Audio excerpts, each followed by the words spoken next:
नमस्कार. भारतीय जनता पार्टी प्रदेश कार्यालयामध्ये आयोजित या पत्रकार परिषदेमध्ये आपल्या सगळ्यांचं मनापासून स्वागत. बारामती आणि राहुरी पोटनिवडणुकीवरून संजू बाबा राऊत भारतीय जनता पार्टीवर टीका करतायत. संजय राऊत, तुम्हाला आठवण करून द्यायची आहे, महाराष्ट्राची परंपरा पायदळी तोडवण्याचं पहिल्यांदा काम कोणी केलं असेल तर काँग्रेसने केलं. तुम्हाला आठवत असेल, स्वर्गीय गोपीनाथजी मुंडे यांच्या निधनानंतर बीडमध्ये पोटनिवडणूक झाली होती. प्रीतमताई मुंडे त्या पोटनिवडणुकीमध्ये उभ्या होत्या. त्यावेळेला काँग्रेसनं तिथे उमेदवार दिला होता आणि काँग्रेसने ती निवडणूक बिनविरोध होऊ दिली नाही. संजय राऊत अशा पद्धतीच्या प्रथा परंपरा पायदळी तोडवण्याचं काम महाराष्ट्राच्या इतिहासात कोणी केलं असेल तर ज्या काँग्रेसच्या वळसणीला जाऊन तुम्ही बसलाय त्या काँग्रेसनं केलंय, त्या राहुल गांधी यांनी केलेलं आहे. त्यामुळं महाराष्ट्राची प्रथा परंपरा याच्याबद्दल फाल बोलण्याच्या भानगडीमध्ये तुम्ही पडू नका. मुंडे साहेबांच्या निधनानंतर बीडची पोटनिवडणूक तुम्ही बिनविरोध होऊ दिली नव्हती, काँग्रेसने बिनविरोध होऊ दिली नव्हती. त्यामुळं विनाकारण भारतीय जनता पार्टीने अशा पद्धतीची परंपरा प्रथा सुरू केली हे सांगण्याच्या भानगडीमध्ये पडू नका. जेव्हा आर पाटील यांचं निधन झालं होतं त्यावेळेला भारतीय जनता पार्टीने तिथे उमेदवार दिला नव्हता, परंतु मुंडे साहेबांचं निधन झाल्यानंतर काँग्रेसने ते सौजन्य दाखवलं नव्हतं. काल देखील काँग्रेसनं 4 वेळेला विनंती केल्यानंतर उमेदवारी अर्ज मागे घेतला. सुरुवातीला वेगवेगळी कारणं सांगितली आणि नंतर पराभवाच्या भीतीपोटी काँग्रेसनं हा उमेदवारी अर्ज मागे घेतलेला आहे.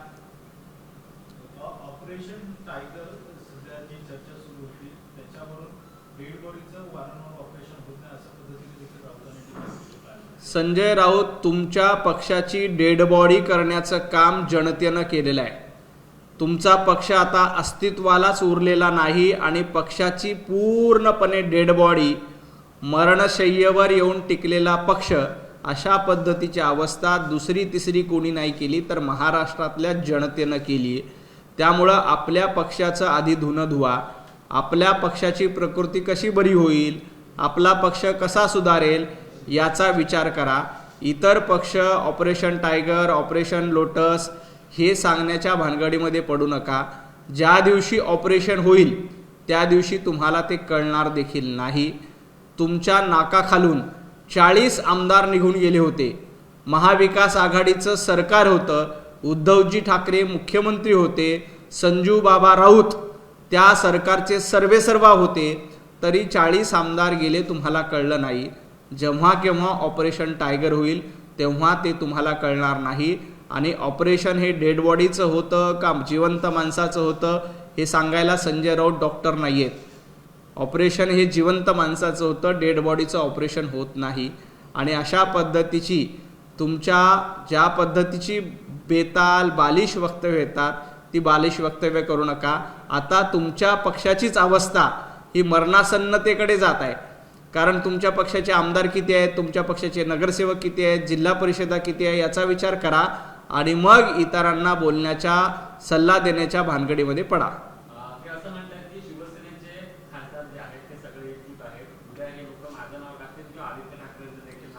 संजय राऊतांचं नाव ऑलरेडी काँग्रेसच्या ऑपरेशनमध्ये आलेलं आहे.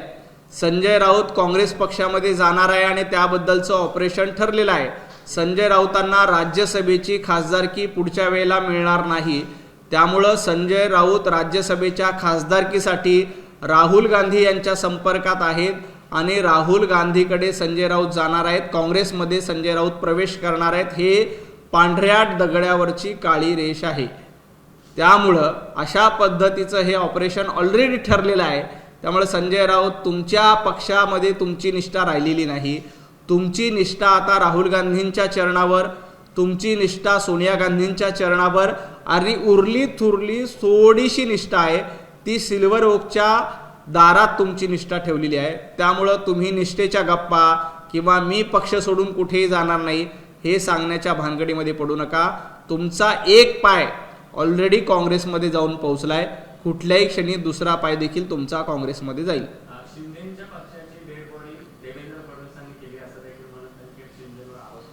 देवा भाऊंनी कुणाचीही कुठल्याही पक्षाची डेड बॉडी केली नाही. कुठल्याही पक्षाची डेड बॉडी करण्याचा अधिकार जनतेला असतो आणि उभाटा गटाच्या पक्षाची डेड बॉडी करण्याचं काम महाराष्ट्रातल्या जनतेनं केलंय। ते विधानसभेच्या निवडणुकीत फक्त 20 जागा जिंकून उभाटाची डेड बॉडी झाली आहे। महापालिकेमध्ये एकही महापालिका जिंकता आली नाही, ते करून डेड बॉडी झालात। जिल्हा परिषद, पंचायत समिती या सर्व निवडणुकीमध्ये उभाटा गटाचं अस्तित्व देखील शिल्लक उरलेले नाही। त्यामुळे देवेंद्रजींवर आरोप करण्याच्या ऐवजी स्वतःचं आत्मपरीक्षण करा।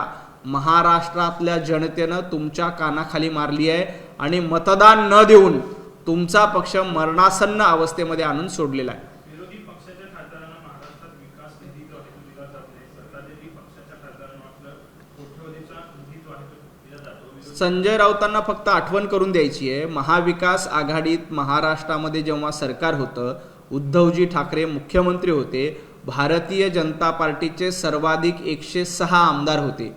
त्यावेळेला भारतीय जनता पार्टीच्या आमदारांना फुटकी कवडी देखील तत्कालीन महाविकास आघाडी सरकारनं दिली नव्हती।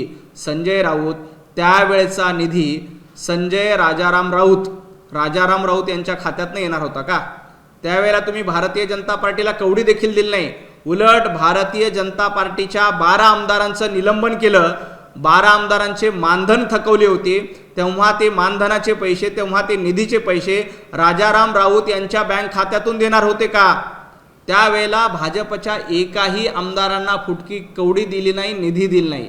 जेव्हा तुम्ही मुंबई महापालिकेमध्ये सत्तेमध्ये होता, मुंबई महापालिकेमध्ये तुमची सरकार होतं, भारतीय जनता पार्टीने पारदर्शक कारभार करण्यासाठीचा निर्णय घेतला। त्यावेळेला भारतीय जनता पार्टीच्या नगरसेवकांना देखील तुम्ही दमडी दिली नाही, निधी दिली नाही। त्यावेळेला तुम्ही केलेलं योग्य आणि आता इतरांनी केले की लगेच बोट मोड्याची भूमिका घ्यायची, हे धंदे संजय राऊतांनी बंद केले पाहिजे। तुम्ही आज विचारता की कुणाच्या बापाचा पैसा आहे? संजय राऊत त्यावेळेला राजाराम राऊत यांच्या अकाउंटवरून ते पैसे येणार होते का? तुम्ही त्यावेळेला का निधी थांबवला याचं आधी उत्तर द्या आणि मग इतरांना प्रश्न विचारा। त्यांनी असं म्हटलं की तुमच्या बापाच्या खिशातले पैसे आहेत का? देवेंद्र फडणवीस राष्ट्रीय स्तरावरती आता मोठी चीज घेते, त्यामुळे त्यांनी संकुचित वृत्ती जी आहे ती सोडली पाहिजे असं त्यांनी म्हटलं। देवेंद्रजी फडणवीस यांची संकुचित वृत्ती नाही। देवेंद्रजी फडणवीस यांची वृत्ती काय आहे हे महाराष्ट्रातल्या जनतेनं बघितलंय। देवाभाऊ यांचं दातृत्व महाराष्ट्राने बघितलंय। त्यामुळंच देवेंद्रजींच्या नेतृत्वामध्ये सर्वाधिक वैद्यकीय मदत करण्याचं काम हे सरकारने केले। उद्धवजी ठाकरे मुख्यमंत्री असताना वैद्यकीय सहाय्यता निधीचा 1 पैसा खर्च केला नव्हता। देवेंद्रजी फडणवीस सर्वाधिक वैद्यकीय मदत करतात, वेगवेगळ्या पक्षाच्या आमदारांना मदत करतात। देवाभाऊंचं कर्तृत्व, देवाभाऊंचं नेतृत्व आणि देवाभाऊंचं दातृत्व महाराष्ट्रातल्या जनतेनं ओळखलंय। संजय राऊत, तुमचं कर्तृत्व काय, तुमचं दातृत्व काय आणि तुमचं नेतृत्व काय आहे हे देखील महाराष्ट्राला माहिती आहे। तुमचं दातृत्व काय? संजय राऊत यांच्या खासदार निधीतला 1 पैसा कुठे खर्च केला याचं उत्तर द्या। संजय राऊतांच्या खासदार निधीमधून 1 जनतेच्या हिताचं काम केलेलं संजय राऊतांनी सांगावं आणि मग देवेंद्रजी फडणवीस यांच्यावर टीका करावी। देवेंद्रजी फडणवीस यांचं नेतृत्व संकुचित नाही, तर ते सर्वसमावेशक आहे। सर्वांना घेऊन पुढे जाणारे नेते म्हणून देवाभाऊंची ओळख आहे। संजय राऊत, तुम्हाला भांडूपच्या गल्लीमध्ये देखील निवडून जिंकता आलं नाही, तुम्हाला साध्या नगरसेवक पदाची निवडणूक जिंकता आली नाही। तुम्ही देवेंद्रजींवर टीका करण्याच्या भानगडीत पडू नका। पालिकेच्या निधीबाबत आता चर्चा सुरू झालेली आहे। जवळपास 800 कोटींचा निधी आहे। मात्र विरोधकांचं म्हणणं आहे की त्यांना कमी निधी मिळतोय, सत्ताधारी पक्षाचे नगरसेवक। मुंबई महापालिकेमध्ये 25 वर्ष उभाटा गटाची सत्ता होती। या 25 वर्षाचा कारभार बघितला तर शिवसेना, तत्कालीन शिवसेना आणि आत्ताचा उभाटा गट महापालिकेमध्ये सत्तेत असताना कशा पद्धतीनं निधीचं वाटप केलं याचा आरसा एकदा संजय राऊत यांनी बघितला पाहिजे। संजूबाबा राऊत, तुम्ही कशा पद्धतीनं भेदभाव केला होता। भारतीय जनता पार्टीच्या नगरसेवकांना निधी द्यायचा नाही, त्यावेळेला जे कोणी विरोधात होते त्यांना निधी द्यायचा नाही, हे धंदे तुम्ही सुरुवात केले। आणि फक्त महापालिकेमध्येच नाही तर राज्य सरकार 2.5 वर्ष असताना तेच धंदे केले आणि मुंबईला लुटण्याचं काम हे संजय राऊतांच्या पक्षानं केलं, हे उभाटा गटाने केलंय. आणि नगरसेवकांच्या निधीबद्दल तर त्यांना बोलण्याचा अधिकारच नाही, कारण 5 वर्ष जेव्हा महापालिकेमध्ये सत्ता होती, भारतीय जनता पार्टीच्या नगरसेवकांना निधीसाठी कशा पद्धतीनं संघर्ष करावा लागला हे मुंबईकरांनी बघितलंय. म्हणूनच यावेळेला उभाटा गटाला घरी बसवलंय आणि भारतीय जनता पार्टीला निवडून दिले. कुठेतरी सत्ताधाऱ्यांकडनं समाजवादी पक्ष असेल किंवा ज्यांनी महायुतीला मदत केली अशांना देखील भरघोस निधी देताना दिसतो आहे. एकूणच MIMचे नेते असतील किंवा मग तिकडे समाजवादी पक्ष असेल त्यांना देखील महापालिकेमध्ये सर्वच पक्षाच्या गटनेत्यांना निधी देण्यात आलेला आहे. पक्षात जेव्हा महापालिकेत निधी वाटप होतो तेव्हा कुठल्याही पक्षाच्या गटनेत्याला कमी जास्त निधी दिला आहे. ते मनसे असेल, मनसे तर मग तुमच्यासोबत होती, मनसेलाही तेवढाच निधी दिलाय जेवढा MIMला दिलाय, समाजवादी पार्टीला तेवढाच दिलाय जेवढा MIMला दिला, मनसेला दिलाय. त्यामुळं अशा पद्धतीनं गटनेते जे काही आहेत त्यांना एकसारखा निधी देण्याचा निर्णय महापालिकेच्या मार्फत केला आहे. आणि राहिला प्रश्न नगरसेवकांच्या निधीचा, तर जी प्रथा परंपरा उभाटा गटाने सुरू केली होती, विरोधातल्या लोकांना फुटकी कवडी देखील द्यायची नाही, आम्ही तसं केलं नाही. विरोधी असो सत्ताधारी असो सगळ्यांना निधी देण्याचा प्रयत्न मुंबई महापालिकेच्या माध्यमातून करण्यात आला आहे. उभाटा गटाच्या नगरसेवकांना देखील निधी देण्याचं काम हे भारतीय जनता पार्टी आणि महायुतीच्या माध्यमातून करण्यात आलंय. त्या उलट जेव्हा उभाटा गट सत्तेत होतं तेव्हा आम्हाला मात्र फुटकी कवडी देखील यांनी दिली नव्हती, हे त्यांनी विसरू नये. आशिष शेलार यांच्या वक्तव्यावरून संजय राऊत असं म्हणतात की भाजपची अंतर्गत वादाची ही ठिणगी आहे ती उफाळलेली आहे असं. भारतीय जनता पार्टीत अंतर्गत संघर्ष नाही. आणि संजय राऊत म्हणतात की ज्यांचा अंतर्गत संघर्ष असतो त्यांना कधीही यश मिळत नाही. संजय राऊत हेच महाराष्ट्राने बघितलंय. ज्यांच्या पक्षामध्ये अंतर्गत संघर्ष आहे अशा उभाटा गटाला महाराष्ट्रात यश मिळालं नाही. ज्यांच्या आघाडीमध्ये अंतर्गत संघर्ष आहे अशा महाविकास आघाडीला महाराष्ट्रानं नाकारलेला आहे. आणि राहिला प्रश्न अंतर्गत संघर्षाचा, तर संजय राऊत आणि आदित्य ठाकरे एकमेकांची कॉलर धरून एकमेकांची गचांटी पकडून अशा पद्धतीनं भांडत होते हे 8 दिवसापूर्वी महाराष्ट्राने बघितलंय. जेव्हा राज्यसभेची निवडणूक झाली त्यानंतर आदित्य ठाकरे विरुद्ध संजय राऊत हा सामना आपण महाराष्ट्राने बघितलाय. संजय राऊतांची कॉलर पकडली, संजय राऊतांनी आदित्य ठाकरेंवर कशा पद्धतीनं घरामध्ये बसता, प्रवास करत नाहीत, महाराष्ट्रात फिरत नाही अशा पद्धतीची टीका टिप्पणी केली होती, हे देखील बघितलंय. त्यामुळे उभाटा गटामध्ये आता 3 गट पडले आहेत. एक उद्धवजी ठाकरे यांचा गट आहे, दुसरा आदित्य ठाकरे यांचा गट आहे आणि तिसरा संजय राऊत यांचा गट आहे. संजय राऊत आपल्या उभाटा गटामध्ये जे 3 गट आहेत ना ते सांभाळा. भारतीय जनता पार्टी देवाभाऊंच्या नेतृत्वात एक संघ आहे. भारतीय जनता पार्टी देवाभाऊंच्या नेतृत्वात महाराष्ट्राचं हित बघतो. भारतीय जनता पार्टी देवाभाऊंच्या नेतृत्वात सर्वसामान्य मुंबईकरांचं हित बघतो. त्यामुळं भाजपात अंतर्गत संघर्ष असण्याचं कारण नाही. अंतर्गत संघर्षाचा महामेरू कोण असेल आता महाराष्ट्रामध्ये तर तो उभाटा गट आहे. नाशिकमध्ये कॉर्पोरेट लव जिहाद जे आहे ते प्रकरण समोर आलं होतं. आज आपण जर पाहिलं तर भाजपच्या युवा मोर्चाच्या वतीनं त्या ठिकाणी आंदोलन सध्या सुरू आहे, घोषणाबाजी सुरू आहे, जय श्रीरामचे नारे जे आहेत ते जात आहेत. कंपनीमध्ये आत्महत्या करण्याचा प्रयत्न सुद्धा कार्यकर्त्यांनी केला. नाशिकमध्ये बळजबरीनं धर्मांतर, लव्ह जिहाद सारखा गंभीर प्रकार उघडकीस आलाय.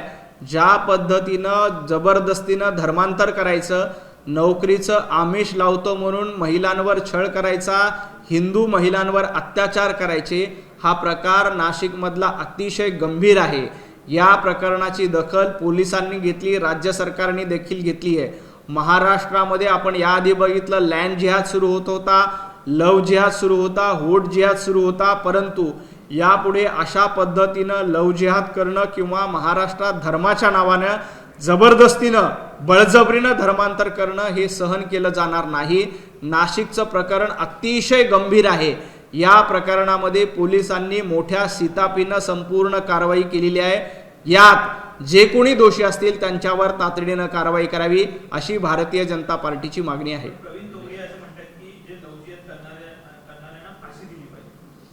या लव जिहाद असेल, लँड जिहाद असेल किंवा वोट जिहाद असेल, अशा पद्धतीनं धर्माच्या नावावरनं इतरांची फसवणूक करणं जबरदस्तीनं धर्मांतर करणं, याला कडकच्या कडक शिक्षा निश्चितपणे झाली पाहिजे.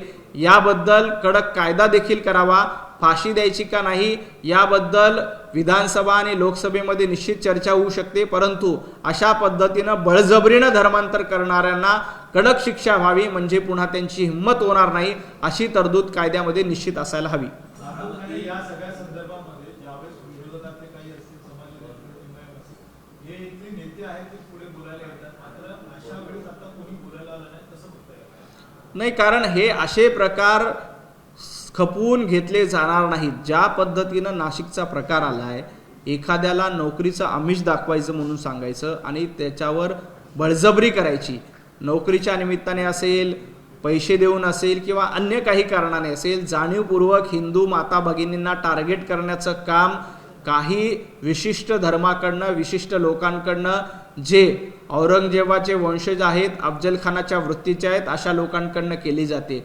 परंतु अशा प्रकरणामध्ये कडक शिक्षा होऊन पुन्हा महाराष्ट्रामध्ये अशी हिंमत होणार नाही. अशी कारवाई निश्चित केली पाहिजे. खूप खूप धन्यवाद. एबीपी माझा, उघडा डोळे बघा नीट.